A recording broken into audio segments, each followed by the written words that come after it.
नहीं तुम नहीं जानत ज्ञान पूरो।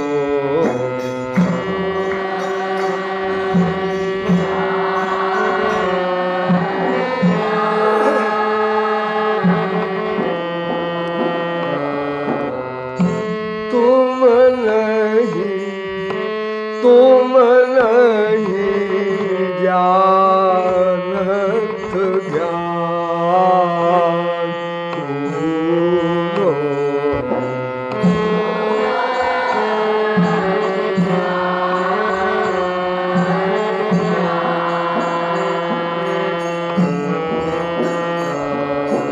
तुम नहीं जानत ज्ञान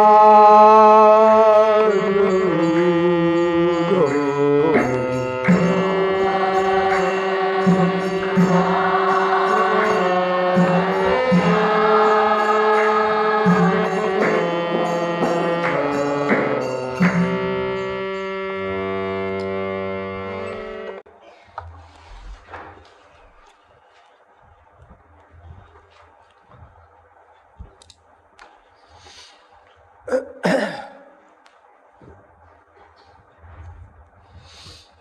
अभी कुछ दिन पहले की बात है, लगभग 5000 वर्ष बीते होंगे।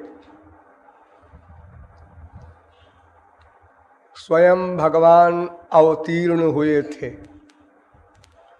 उनके सखा थे उद्धव। ये ज्ञानियों के नेता थे।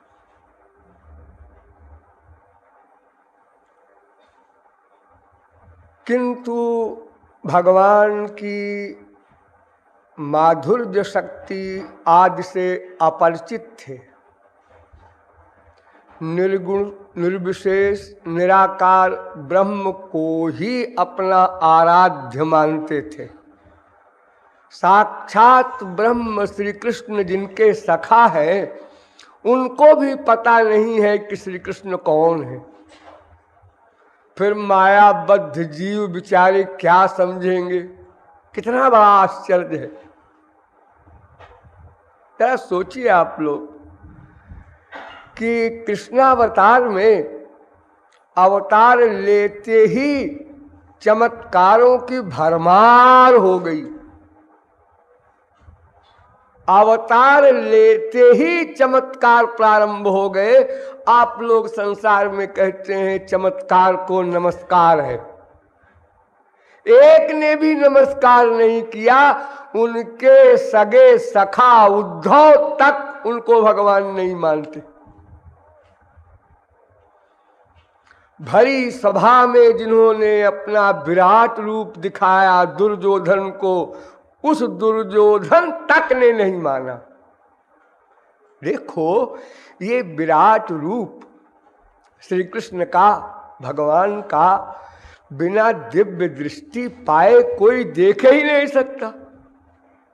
अर्जुन को जब विराट रूप दिखाया गया तो दिव्य दृष्टि दी गई पहले, तब विराट रूप देखा। इसका मतलब ये है कि दुर्योधन को भी श्री कृष्ण ने पहले दिव्य दृष्टि दी होगी।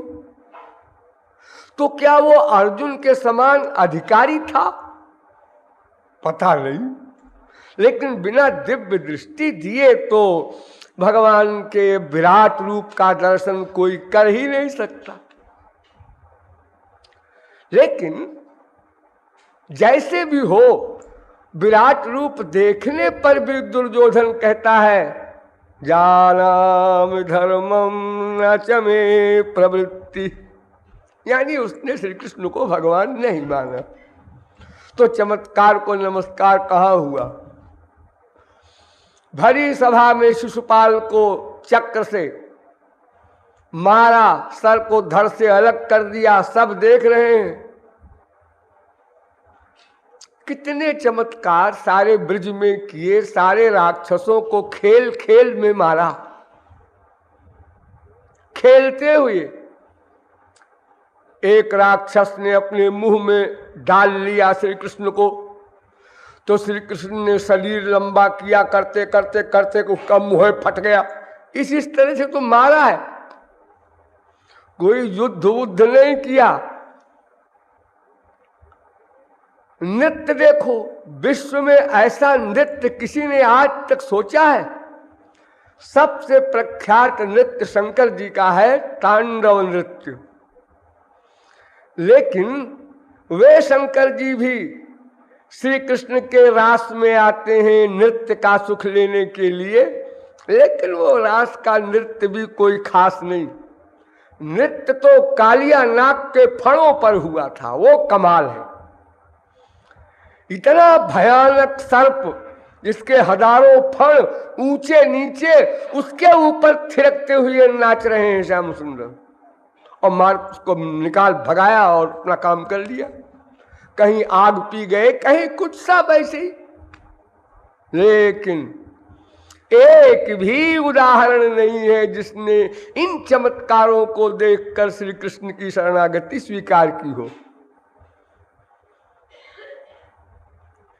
ये ऐसी विलक्षणता है भगवान की कि जब तक तुम अधिकारी नहीं बनोगे, गुरु शरणागति में रहकर साधना कर अंतःकरण शुद्धि न करोगे, तब तक मैं तो तुम्हारे अंदर बैठा हूं सदा, फिर भी कोई लाभ नहीं मिल रहा है। उसी प्रकार मैं बाहर आ जाऊंगा तो भी कोई लाभ नहीं मिल रहा है। अरे जो भगवान आपके अंदर बैठा है वही तो श्री कृष्ण है जो बाहर अवतार लेके आता है, लेकिन वो अंदर भी बैठा बैठा हमारे काम कर नहीं, जब तक कि हम सरेंडर न करें। उसी प्रकार वो बाहर भी आके खड़ा है, हम देख रहे हैं। और जाकी रही भावना जैसी, बस। तो उद्धव ज्ञानी, प्रेम राज्य से अपरिचित, लेकिन श्री कृष्ण अकारण करुण, उन्होंने सोचा संसार क्या कहेगा कि बड़े बड़े पतितों को तो प्रेम दान करने का बीड़ा उठाए हैं और दिया है, अपने सगे सखा पर कृपा क्यों नहीं की? लेकिन कैसे करें? अगर समझावें उनको, तत्व ज्ञान का उपदेश करें, तो उद्धव डांटने, बैठा रहा गाय चराता है, कोई अकल भी है? क्या करेंगे ठाकुर जी? सखा हो या कोई अपना सजाती हो, रिश्ते में हो, माँ हो बाप हो, उसको कोई समझाना चाहे तो डांट खाएगा। तो और फिर दूसरी बात ये भी है कि प्रेम दान तो भगवान स्वयं कर नहीं सकते। स्वयं ने कानून बना दिया है कि मैं किसी जीव को डायरेक्ट प्रेम नहीं दूंगा, वो मेरे संत के द्वारा ही प्रेम मिलेगा।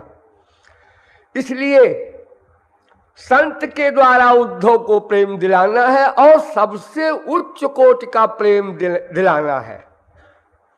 शांत भाव का भी प्रेम होता है, दास्य भाव का भी होता है, सख्य भाव का भी होता है, वात्सल्य भाव का भी होता है। नहीं, माधुर्य भाव का प्रेम जो सर्वोच्च है, तुम्हें सर्वम मम देव देव, वही हमारी माँ, वही बाप, वही हमारे सब कुछ, ये माधुर्य भाव। उसका जो रस है वो महाभाव तक जाता है। तो ऐसी पर्सनैलिटी गोपियां थी, तो इसलिए उद्धव से कहा कि भाई तुम गोपियों के पास जाओ। उद्धव ने कहा क्यों, कौन है गोपियां, क्यों जाऊं? ठाकुर जी ने सोचा हाँ अब इसके आगे समझ बूझ के बोलना चाहिए। वो ऐसा है मित्र कि वहां गोपियां हमसे बहुत प्यार करती थी। अरे माँ है और भी तमाम गोपियां हैं, कोई दास्य भाव का, कोई सख्य भाव का, कोई वात्सल्य भाव का, कोई माधुर्य भाव का। ये चारों भाव के वहां प्यार करने वाले हैं। बहुत आसक्ति है थी उनकी हमारे प्रति, है भी। जाकर देखोगे तुम्हें पता चल जाएगा। तो तुम जाके उनको ज्ञान दे आओ, आत्मज्ञान।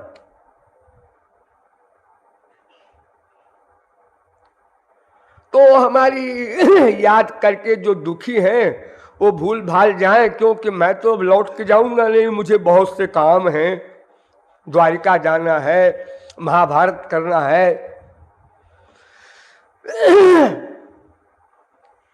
उद्धव ने कहा हाँ ठीक है, अब तुम कहते हो तो चले जाते। तो ज्ञान देने गए गोपियों के पास। एक ज्ञान क्या बलाए है, आप लोगों ने भी बहुत बार नाम सुना है, थोड़ा समझ लीजिए संक्षेप में।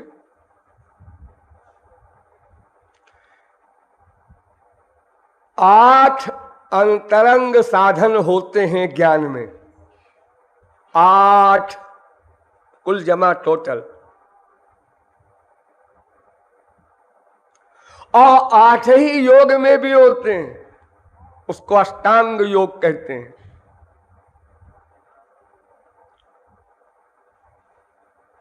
विवेक नंबर 1, वैराग्य नंबर 2, समाधि सत संपत्ति नंबर 3, मुमुक्षत्व नंबर 4, श्रवण नंबर 5, मनन नंबर 6, निधिध्यासन नंबर 7, समाधि नंबर 8। इसी प्रकार योग में भी यम, नियम, आसन, प्रत्याहार, प्राणायाम, धारणा, ध्यान, समाधि। योग में भी 8, ज्ञान में भी 8। अब योग का आपसे क्या संबंध, यहां तो ज्ञान की चर्चा हो रही। इन 8 को संक्षेप में समझ लीजिए। पहला विवेक, विवेक सबसे पहला। अगर किसी को ज्ञान मार्ग में जाना है तो पहला काज इसे कहते हैं, प्रारंभ उसका विवेक। वो क्या होता है? यह संसार आत्मा का विरोधी है। आत्मा दिव्य है, चिन्मय है, विशुद्ध है, स्वयं भगवान ही है, और संसार जड़ है, विकारी है, परिवर्तनशील है, और फिर ये मैं से इसका कोई संबंध ही नहीं है, और इसी संसार का बना हुआ ये शरीर है पंचमहाभूत का, इसलिए इससे भी कोई संबंध नहीं, ये मैं अलग वस्तु है। तो मैं के अलावा जो कुछ है शरीर या संसार, ये इसका विरोधी पदार्थ है। इधर नहीं मन को ले जाना, इधर मन को नहीं ले जाना, ये विवेक नंबर 1। फिर नंबर 2 आया वैराग्य। जब ये विरोधी है आत्मा का, तो फिर इससे प्यार करना भी गलत और खार करना भी गलत। राग भी न हो, वैराग, और उससे द्वेष भी न हो, तो द्वेष को हटाओ। खाली राग न हो, वैराग्य माने राग न हो। क्यों? द्वेष को क्यों हटाओ? द्वेष तब होगा जब राग होगा। द्वेष का रीजन है राग। जब इसको हम अपना ही नहीं मानेंगे तो फिर द्वेष किससे करेंगे? अरे भाई, हम राग करते हैं, हमको ये वस्तु मिल जाए, उस वस्तु में जो डिस्टर्बेशन है, जो डिस्टर्बेंस है, जो बाधक तत्व है, उसके प्रति हम द्वेष करते हैं। इसने गड़बड़ किया नहीं, ये हमको मिल जाता। तो जब इससे हमारा ममत्व ही नहीं रहेगा तो फिर द्वेष का प्रश्न ही नहीं आएगा। इसलिए शब्द रखा गया है वैराग्य, माने राग रहित। तो संसार से दोनों बोल दो, बोलने में क्या बिगड़ता है। राग द्वेष रहित करना मन को, ये वैराग्य है। ये नंबर 2 हुआ। नंबर 3, समाधि सत संपत्ति। मैं प्रचारकों के लिए बोल रहा हूं, आप लोग भी सुन लीजिए, कोई हानिकारक नहीं है। ये समाधि सत संपत्ति 6 को सत कहते हैं। ये 6 संपत्ति अंतःकरण को मिले, ये नंबर 3 है। 6 कौन कौन? नंबर 1 सम, नंबर 2 दम, नंबर 3 श्रद्धा, नंबर 4 समाधान, नंबर 5 तितिक्षा, नंबर 6 उपरति। ये 6 का नाम समाधि सत संपत्ति। अब एक एक को समझिए, कोई खास बात नहीं है, ये ऐसे ही है। मैं तो सबको काट कूट के फेंक दूं। अच्छा देखिए, आप भी थोड़ा इशारा समझिए। श्रम माने वो, ये जो वेदांती लोग, ज्ञानी लोग अर्थ करते हैं वो बता रहा हूं। श्रम माने मन पर विजय प्राप्त कर ले, मन पर कंट्रोल, वो श्रम है। और दम माने इंद्रियों पर कंट्रोल। अब देखिए ये गलत हो गया। जब मन पर कंट्रोल हो गया तो इंद्रियों पर कंट्रोल क्या रह गया बाकी? अरे इंद्रियां क्या है? वो तो जड़ है, इंद्रियों से क्या मतलब है? अगर आपका मन पर कंट्रोल है तो क्या आंख, कान, नासिका, रसना, इनका विषय किसको खींचेगा? अरे मन पर तो आपका कंट्रोल है।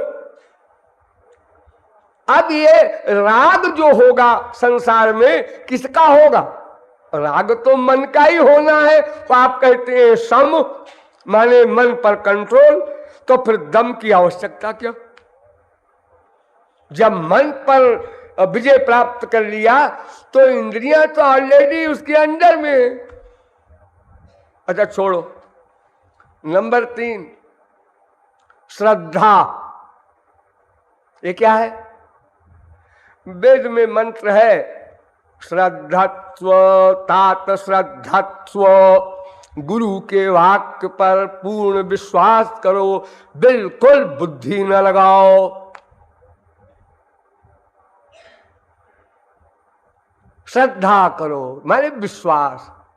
श्रद्धा शब्द कहे विश्वास।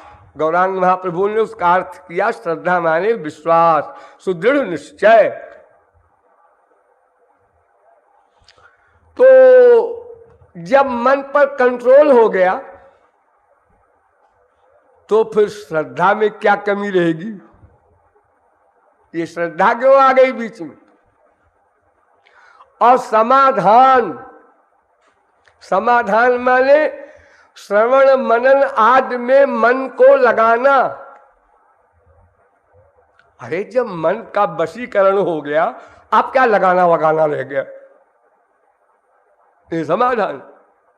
उपरति संसार से अरुचि। अरे वो तो वैराग्य पहले ही हो गया आपका, अब क्या तुम बता रहे हो उपरति? और तितिक्षा सहनशीलता। अरे जब मन कंट्रोल में है तो सहनशीलता वाला सब तो अपने आप गुलाम में आएंगे। चलो मान लो इन 6 को ये समाधि सत संपत्ति है, लेकिन इन सब का जो मेन केंद्र है वो सम है, माने मन पर कंट्रोल। लेकिन वो असंभव। विजित ऋषि वायु भीरदांत मनस्तुर्गम। वेद की स्तुति, वेद कह रहे हैं रात ये मन ऐसा है कि दम तो हो जाएगा लेकिन सम नहीं हो सकता। इंद्रियों पर विजय कोई प्राप्त कर लेगा लेकिन मन पर नहीं कर सकता। नोट करो सब लोग, विषया विनिवर्तन्ते निराहारस्य देहिनः। अगर कोई खाना छोड़ दे तो ये इंद्रियों के सब विषय उसके क्षीण होकर के सो जाएंगे, समाप्त से हो जाएंगे, लेकिन फिर भी मन चलता रहेगा। रसवर्जम रसोप्यस्य परं दृष्ट्वा निवर्तते। वो भगवत दर्शन पर ही मन पर कोई कंट्रोल करने का चैलेंज कर सकता है, उसके पहले असंभव। काष्ठ भेद निपुणोपि सदंघ्रि कुंठितो भवति पद्म विभेदे। भंवरे को काठ की डिब्बी में बंद कर दो, काठ की डिब्बी में किसी भंवरे को बंद कर दो, वो भंवरा उस मजबूत मजबूत लकड़ी के बने हुए डब्बे को फोड़ करके बाहर निकल जाएगा। ऐसे उसके काटने के दांत का उसके पास हथियार है। लेकिन कमल के पत्ते पर, फूल पर स्वयं जाकर बैठेगा, कोई पकड़ के नहीं ले जाता वहां, और स्वयं बैठा रहेगा और आतिर्गमिष्यति भविष्यति के अनुसार वो अपने प्राण भी खो देगा। तात्पर्य ये कि ये मन, अगर आप ये 8 प्रकार की अंतरंग साधनाओं को करके समाधि में भी ले जाएंगे तो फिर वहां से निकल आएगा। आरुह्य कृच्छ्रेण परम पदम ततः पतन्त्यधो। समाधि से भी निकल भागता है मन।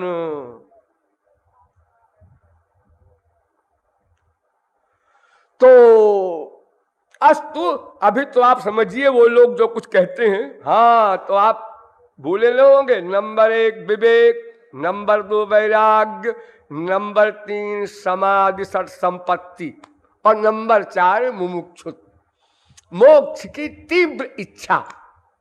तीव्र, बस तीव्र शब्द है, कितनी तीव्र हो ये आपका गुरु नोट करेगा।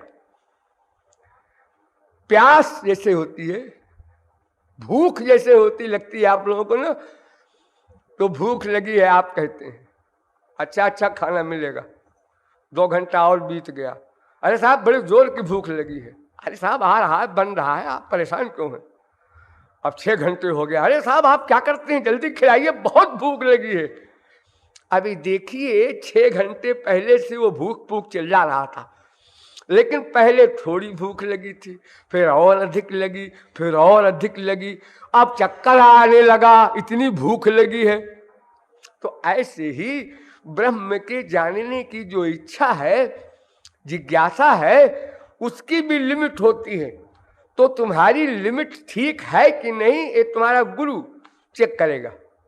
तुम तो अपने आप को प्रारंभ में ही कह दोगे हमारी खूब जिज्ञासा है हाँ हाँ, तुम लोग जो अकेले में सोचते हो हमको वैराग्य है, माँ बाप बेटा स्त्री पति से प्यार है, नहीं तो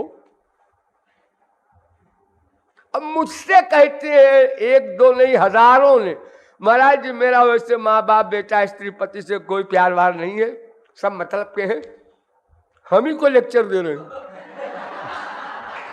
और अगर उसमें से एक भी मर जाए, ये न्यूज आ जाए, झूठी न्यूज, झूठी मूठी न्यूज भी होती है, किसी के सिर पे कौवा बैठ जाता है तो लोग चिट्ठी लिख देते हैं वो मर गया, ऐसा टोटका है। तो झूठी न्यूज भी आ जाए अगर वो मर गया तुम्हारा बाप माँ बेटा स्त्री पति, तो फिर देखो क्या हाल होता है। मेरे सत्संग में एक थी इंस्पेक्ट्रेस ऑफ स्कूल्स, बहुत साल सत्संग में थी, अब बहुत वृद्ध हो गई हैं लेडी। उन्होंने युवावस्था में ही पति को छोड़ छाड़ दिया था, वो शराबी और आबी था, और सर्विस करके अपने उन्होंने तमाम जीवन बिताया। वृद्धावस्था में वो हमको मिली, तो हमारे लेक्चर्स भी सब सुने समझे, जब ये खबर आई कि उसने दूसरा ब्याह कर लिया 55 साल की उम्र में पति ने, तो रोने लगी। अचानक मैं वहीं था जहां वो थी। हमने कहा क्या बात है, क्यों रो रही? कुछ नहीं कुछ नहीं। तो उसकी सहेली ने बताया, महाराज जी इनके जो पति थे ना, उन्होंने दूसरा ब्याह कर लिया। हमने कहा तो तलाक हो गया था? कहना हो तो गया था। तो हमने कहा ये तो अजीब पागलपन की बात है, तुम्ही ने तलाक दिया, इतने साल हो गए तलाक दिए, और अभी वो मरा भी नहीं है, खाली ब्याह किया है, मरेगा तब क्या हाल होगा।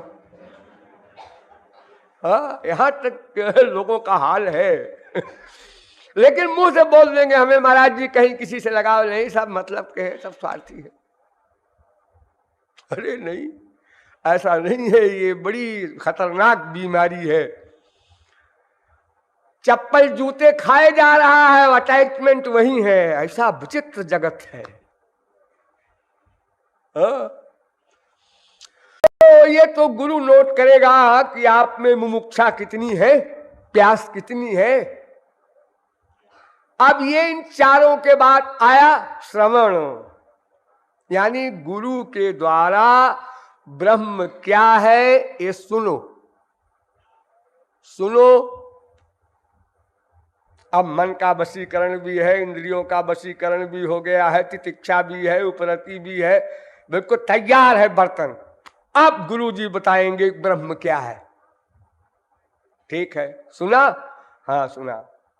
फिर वो तो भूल जाता है जी सुन करके। हाँ, तो अब आया नंबर 6, मनन करो। मनन माने चिंतन का रिवीजन, लगातार, गैप न हो, तैल धारावत विच्छिन्न चिंतन होना चाहिए। एक मनन हो रहा है, काहे का श्रवण हुआ, काहे का मनन हो रहा है। तत् त्वम असि, तू वही है, वो तू है, तू वो है। ये वो कौन? ब्रह्म। तू ब्रह्म ही है, ब्रह्म ही है। उससे कम ज्यादा क्या, दो है ही नहीं है, एक ही ब्रह्म है, वही तू है। तो क्या करें, इसको सुन लिया तो अब सोचो, तू वही है, तू वही है, तू वही है। बोलो ही नहीं, सोचो। मंतव्य, मन का काम आ गया है। श्रोतव्य, कान का काम। मंतव्य, मन का काम। फिर निधिध्यासितव्य, और आगे बढ़े तो अब तत्वमसि के स्थान पर हो गया अहम ब्रह्मास्मि, अहम ब्रह्मास्मि, मैं ब्रह्म हूं, मैं ब्रह्म हूं। यहां आ गया। अब ये चिंतन करते करते, सोचते सोचते सोचते सोचते समाधि हो गई, यानी संसार का विस्मरण हो गया। ये 8वां, विवेक, वैराग्य, समाधि सठ संपत्ति, मुमुक्षुत्व, श्रवण, मनन, निधिध्यासन, समाधि। ये ज्ञान है। ये ज्ञान देने गए थे उद्धव गोपियों को।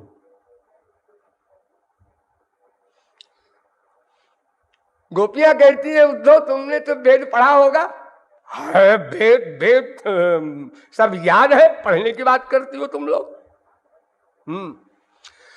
तो देखो हम लोग वेद की ऋचाएं हैं, कुछ प्रश्न कर सकते हैं हम लोग। वेद की ऋचाओ हो तुम लोग। 2-2 फुट का घूंघट, बेपढ़ी लिखी अंगूठा छाप, ये वेद की ऋचाएं हैं। अच्छा खैर वही सही उद्धव, कुछ प्रश्न कर सकती हूं? हाँ, अरे मैं आए हूं इसीलिए। अरे वो तुम्हारे हैं ना वो श्री कृष्ण, वो बहुत जिद किए, अब हमारे दोस्त हैं, तो उनकी जिद पूरी करने के लिए मैं आ गया। अब जब आ ही गया तो फिर जो कुछ चाहो पूछो। हाँ, तो देखो वेद में कहा गया है यस्या मतम तस्य मतम। ब्रह्म को तो कोई जान नहीं सकता। क्यों नहीं जान सकता? क्योंकि उसको कोई बोल ही नहीं सकता। अलक्षणम अचिंत्यम, ब्रह्म का लक्षण ही नहीं है कोई।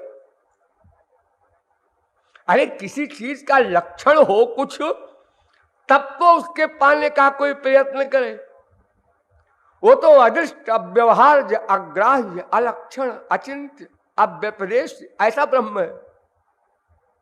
और अगर कोई कहता है हम जानते हैं, मतम जस्य न वेदसा,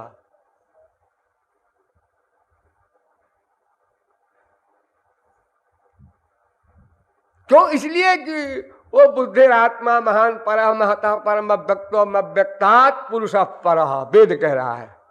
वो बुद्धि से परे है। और लॉजिक से समझिए उद्धव, अगर किसी ज्ञान से ब्रह्म को जाना जा सके तो फिर वो ज्ञान सुप्रीम पावर होगा।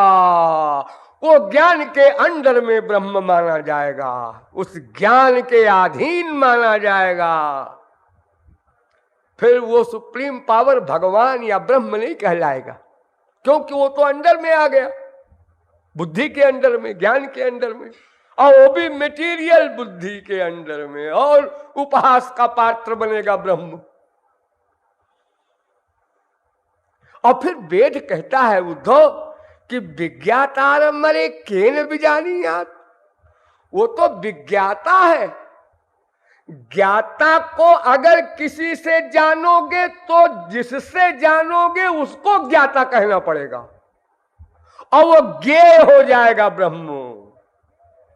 ज्ञान जो है वो ज्ञाता हो जाएगा, और ज्ञेय जो ब्रह्म ज्ञाता है वो उसके अंडर में हो जाएगा।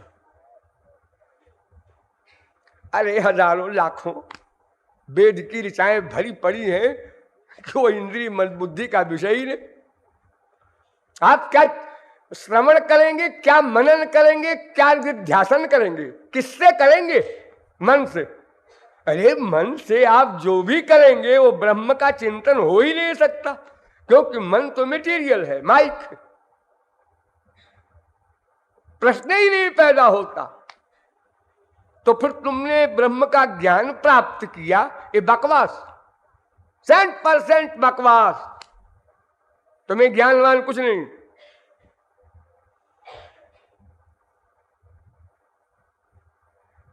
तुमने ज्ञान संबंधी थियरी पढ़ी है, समझी है, ये हम मान लेते हैं, लेकिन उसी थियरी से तो हम बात कर रहे हैं कि तुम ब्रह्म को किस प्रकार जान सकते हो। वो हमको बताओ, उपाय कोई बताओ जिस तरह से तुम जान सको। तुम्हारे 8 साधन तो मैं जानती हूं, इसी से तो तुम्हारा ब्रह्म जानने में आएगा नहीं, न पकड़ में आएगा। इसीलिए जब तक सगुण साकार भगवान कृपा करके अपनी दिव्य शक्ति नहीं देते, तब तक कोई भी ज्ञानी ब्रह्म को नहीं जान सकता। स्वर्ण अक्षरों में लिख लीजिए, ददामि बुद्धि योगम तम येन माम उपजान्ति ते।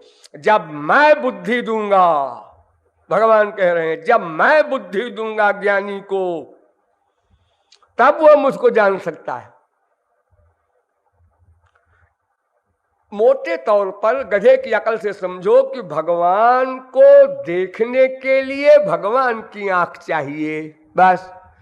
भगवान के शब्द सुनने के लिए भगवान का कान चाहिए, भगवान को चिपटाने के लिए भगवान की त्वचा चाहिए, और भगवान को जानने के लिए भगवान की बुद्धि चाहिए। अब चुरा के लाओ, भगवान को खंभे में बांध के डकैती डाल के लाओ, चाहे मांग के लाओ, ये तुम्हारे ऊपर निर्भर है। अगर तुम्हारी पावर है तो रिवाल्वर दिखा के ले आओ, हमको उससे एतराज नहीं है, लेकिन वो लाना पड़ेगा, उसके बिना भगवान का ज्ञान नहीं हो सकता। ये आत्मा का ज्ञान हो सकता है, परमात्मा का ज्ञान नहीं हो सकता। विमुक्तश्च विमुच्यते, दो बार मुक्ति होगी। एक बार संसार से ये आत्मज्ञान हुआ, और फिर वो जो माया है उस माया से मुक्ति के लिए तो फिर मामे वजे प्रपद्यन्ते माया में ताम तरंति, ते चैलेंज है भगवान का। जो मेरी शरणागति स्वीकार करेगा केवल उसी की माया निवृत्ति होगी, और तभी मैं उसको ज्ञान दिलाऊंगा गुरु से, तभी वो मुझे जान सकेगा, चाहे जानना चाहे चाहे देखना चाहे। भक्त्या आत्मन नया शक्य अहमेव विधोर्जुन, चाहे वो ज्ञातुम चाहे द्रष्टुम चाहे प्रवेशतुम। ज्ञानी ज्ञातुम चाहता है, ठीक है, भक्त द्रष्टुम चाहता है, देखना, ठीक है, जो चाहो हर इंद्रिय से ग्राह्य हो जाएगा, क्योंकि वो इंद्रियां अब मटेरियल नहीं रही, वो गुरु कृपा और भगवत कृपा से ईश्वरीय इंद्रियां हो गई। श्री कृष्ण की इंद्रियां, श्री कृष्ण का मन, श्री कृष्ण की बुद्धि, ये हो गई। जब आप लोग साधना भक्ति के बाद भाव भक्ति पर जाएंगे तो श्री कृष्ण की जो स्वरूप शक्ति है वो आपके इंद्रिय मन बुद्धि में प्रविष्ट होगी। तो वो स्वरूप शक्ति दिव्य है, उसी स्वरूप शक्ति के द्वारा आप दिव्य भगवान का चिंतन करने लगेंगे अपने आप। अभी आप नहीं कर सकते।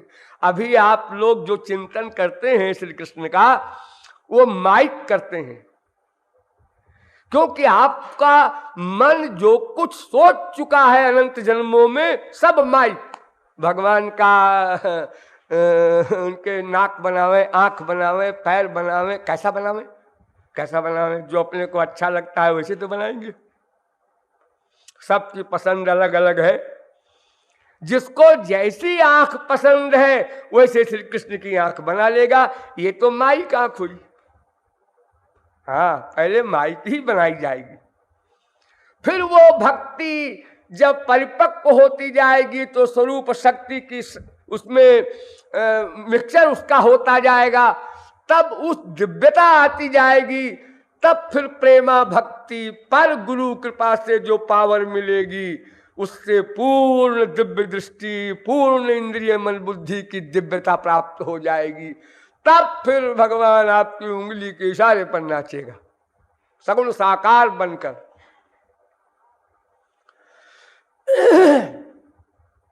तो गोपियां कहती है, उद्धव तुम ज्ञानवान नहीं जानते। ये इसको ज्ञान नहीं कहते, इसको कहते हैं ज्ञानाभिमान। देखो, एक अज्ञान होता है, एक ज्ञान होता है, और एक अज्ञान ज्ञान से परे वाला ब्रह्म ज्ञान होता है।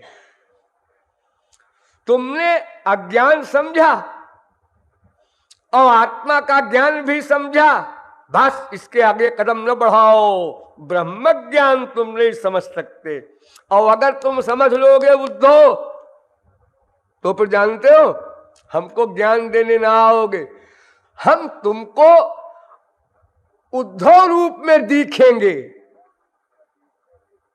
बुद्धि लगाओ, बुद्धि लगाओ। जैसे अभी हम तुमको स्त्री रूप में दिख रहे हैं, अज्ञानी स्त्रियां, ये सब दिख रहा है तुमको ना। और जब तुमको ब्रह्म ज्ञान हो जाएगा तो ईशावास्यम दग्वम सर्वम यत्किंच जगत्यान, जगत और कुछ है ही नहीं है, केवल अपने अपने को सब जगह देखेगा।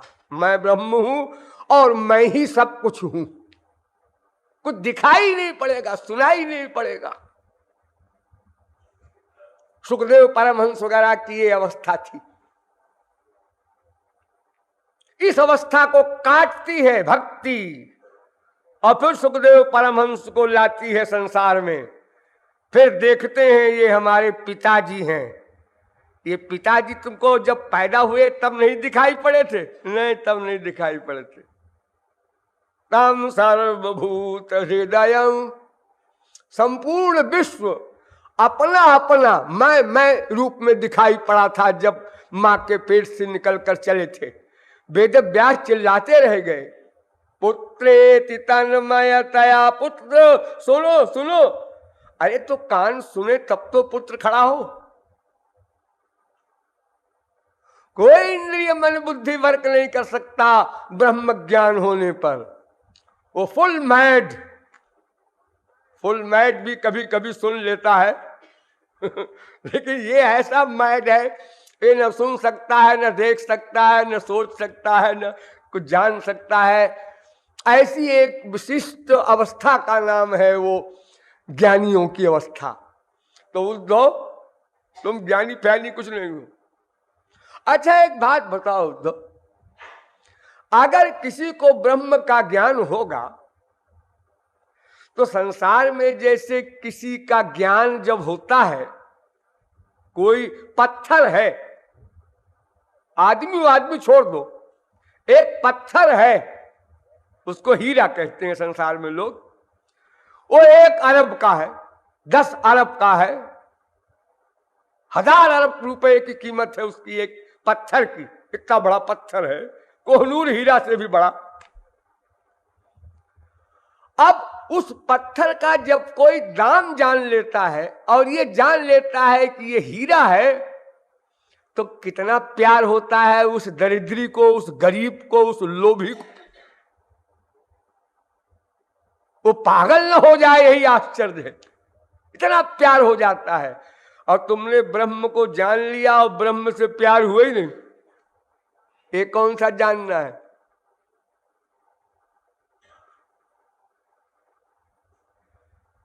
अस्तु, उद्धव को अनेक प्रकार से डांट पिलाया गोपियों ने और इशारा किया कि देखो, मैंने प्रारंभ में कहा था कि मैं वेद की ऋचाओं की अवतार हूं। अब तुम्हारी समझ में आया? जब तक कि सामने बातचीत न हो तो किसी की नॉलेज कितनी है ये कैसे मालूम पड़ेगा? कपड़ा देख के या उसका रस्म रिवाज देख के? धोती कुर्ता पहन के आया है, क्या बोलेगा? ये पैंट पहन के आएगा तो ये बृहस्पति है ये तो कोई बात नहीं हुई हाँ? तो गोपियों ने जब ये बताया तो उद्धव ने कहा, हाँ हाँ हाँ, सचमुच गड़बड़ है। अभी जो जैसा कि ज्ञान होना चाहिए हमने भी सुना है, वो तो प्रैक्टिकल नहीं हो रहा है। इसका मतलब अज्ञान है। जब तक ब्रह्म ज्ञान नहीं होगा अज्ञान रहेगा, अथवा जब तक अज्ञान रहेगा ब्रह्म ज्ञान नहीं होगा ये बड़ी मजेदार बात है। निमित्त नैमित्तिक भाव कहते हैं इसको। नानुग्रह तव बिना त्वयि भक्ति योगम और नानुग्रहम तव बिना त्वयि भक्ति योग। भगवान की कृपा के बिना भक्ति नहीं होगी और भक्ति के बिना भगवान की कृपा नहीं होगी आप लोग नहीं समझे। देखो, बीज है, बीज पहले बीज हुआ कि पहले पेड़ हुआ? अगर आप कहते हैं पेड़ हुआ तो पेड़ काहे से हुआ? और अगर आप कहते हैं पहले बीज हुआ तो बीज किससे बना? इसको कहते हैं निमित्त नैमित्तिक भाव। यानी अज्ञान जाए तब तो ज्ञान आवे और ज्ञान आवे तब तो अज्ञान जाए। ऐसे कैसे जाए? तो उद्धव, हम तुमको ज्ञान दें, ये जो तुम्हारा ज्ञान है ना, इसको तो फेंक दो यमुना जी में बह जाए। अब हम तुमको ज्ञान देते हैं।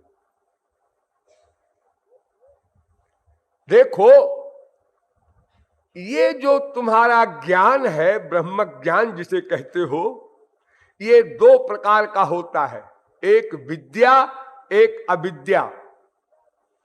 तो विद्या रूपी ज्ञान से अविद्या की निवृत्ति होती है, लेकिन ये विद्या रूपी ज्ञान भी आवागमन का एक खास रीजन है।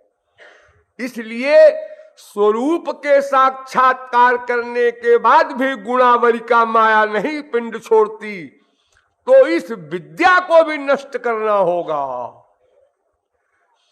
तो जब विद्या अविद्या दोनों नष्ट होगी तब ब्रह्म ज्ञान होगा, और वो भगवत कृपा के बिना असंभव है। इसीलिए शंकराचार्य ने स्वीकार किया, तद अनुग्रह हेतु के नैव विज्ञानेन। मोक्ष मिलता है ज्ञान से, ये तो ठीक है, लेकिन वो ज्ञान तद अनुग्रह हेतु के न, वो भगवत कृपा से जो ज्ञान मिलता है उससे मोक्ष हुआ करता है। ये अपने चिंतन वाले, ये श्रवण मनन निधिध्यासन वाले, ये चिंतनात्मक अपनी मन बुद्धि वाली माइक वृत्ति के द्वारा जो ज्ञान होता है, इससे मोक्ष मोक्ष नहीं होना है। अरे भाई देखो, मोक्ष में कई बातें हैं। एक पॉइंट तो ये मोक्ष में है कि क्षीयन्ते चास्य कर्माणि, अनंत जन्मों के पाप पुण्य ये भस्म करना है। कौन करेगा? तुम्हारा ब्रह्म तो कुछ कर नहीं सकता। उदासीन स्तब्ध सतत मगुण संगरहिता। शंकराचार्य स्वयं एडमिट कर रहे हैं कि भाई ब्रह्म तो कुछ करता वर्ता नहीं,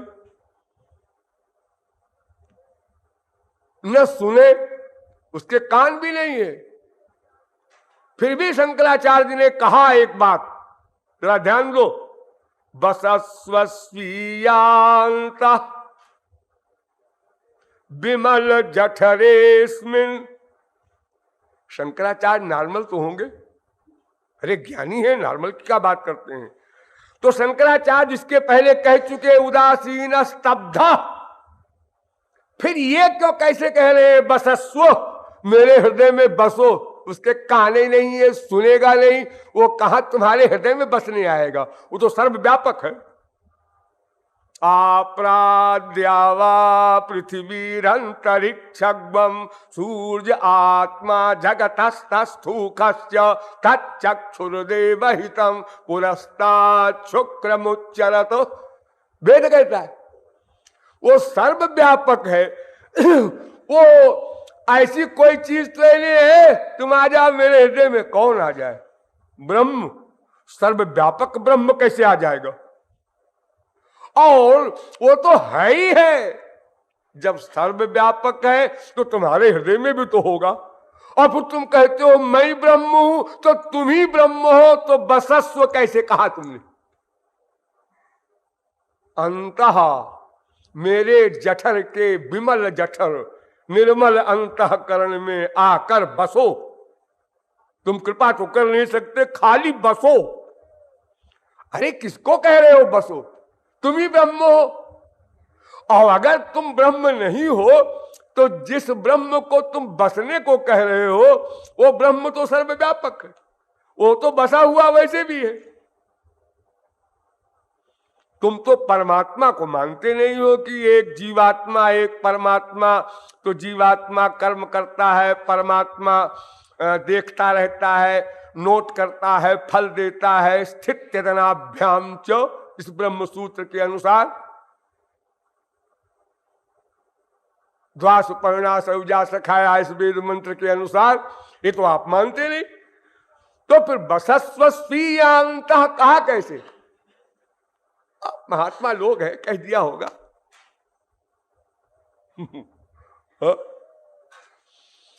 तो उस ब्रह्म से कृपा की आशा तो कोई करेगा नहीं कि वो कृपा करके हमको अपनी शक्ति देगा जिससे हम उसको जानेंगे देखेंगे। तो शंकराचार्य कहते हैं भाई मैं सगुण साकार भगवान के लिए कह रहा हूं, तद अनुग्रह हेतु के नहीं।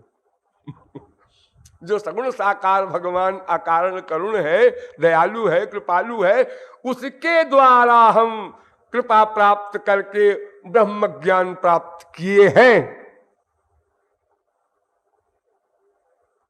कृतकृत हुए हैं, मुक्त हुए हैं, जो कुछ हुए हैं। यानी श्री कृष्ण ही ब्रह्म ज्ञान देंगे, श्री कृष्ण ही द्वैत का प्रेम दान करेंगे। वो कल्प वृक्ष है, जो मांगे उसको वो देंगे, लेकिन उनके सिवा और कोई मोक्ष या परमानंद या प्रेम ये सब कोई नहीं दे सकता, क्योंकि और बाकी जो बचे वो देवता हैं, मनुष्य हैं, राक्षस हैं, सात्विक हैं, राजस हैं, तामस हैं। ये तीनों बेचारे दरिद्री है, क्या देंगे? अरे इंद्र खुश होगा तो कहेगा हमारे यहाँ आ जाओ, क्या गंदे संसार में रहते हो वहां यूपी में। ठीक है, वो अपने यहाँ बुला लेगा। हम यहाँ जो छोटे मोटे गार्डन देखते हैं और बड़े खुश होते हैं, भाई क्या गार्डन सजा है, ये कृष्ण कुंज, वहां नंदन पार्क देखेंगे बस। लेकिन माया निवृत्ति, ये जो मेन पॉइंट है, ये तो हल होगा नहीं। और जब वो हल नहीं होगा तो फिर काम, क्रोध, लोभ, मोह, मद, मात्सर्य, ईर्ष्या, द्वेष, पाखंड, अनंत जन्मों के पाप पुण्य, राग, द्वेष, अविद्या, अस्मिता, अभिनिवेश, सब बीमारियां रहेंगी हमारे पास। इसलिए गोपियां कहती हैं हमारा ज्ञान सुनो। देखो थोड़ी सी बातें समझ लो, दो तमाम मत समझो। ये संसार, इसको समझो। संसार का कारण उपादान सत्य है। सत्य इदमुत्थितम सदिति चेन्ननु, वेद कह रहे हैं ये सत ब्रह्म है, उससे पैदा हुआ जगत, इसलिए यह भी सत, ये मिथ्या उथ्या नहीं, सत। भगवान सत, उससे बनाया गया संसार भी सत। फिर ये जड़ क्यों? अरे जड़ है लेकिन है तो सत। देखो आपके नाखून है, ये जड़ है जिसको आप काटते रहते हैं हर हफ्ते, हाँ, लेकिन है तो ये नाखून, हाँ है तो। ये बाल है, जड़ है, हाँ जड़ है, लेकिन है तो, ये मिथ्या तो नहीं है, हाँ मिथ्या तो नहीं है। तो फिर संसार जड़ है, भगवान चैतन्य है, इतना सा अंतर है, लेकिन संसार है तो सत। अरे संसार में आप देखते हैं ये क्या है, कांटा लग गया, कांटा, काय कांटा? गुलाब का, गुलाब का। अरे उसका फूल तो हमने देखा था इतना मुलायम बढ़िया, अरे उसमें कांटे भी होते हैं। अब बीज एक होता है, हाँ जी बीज एक होता है, उसमें फूल भी होते हैं, कांटे भी होते हैं। ये देखो संसारी वस्तुओं में दो विरोधी वस्तुएं हैं, तो भगवान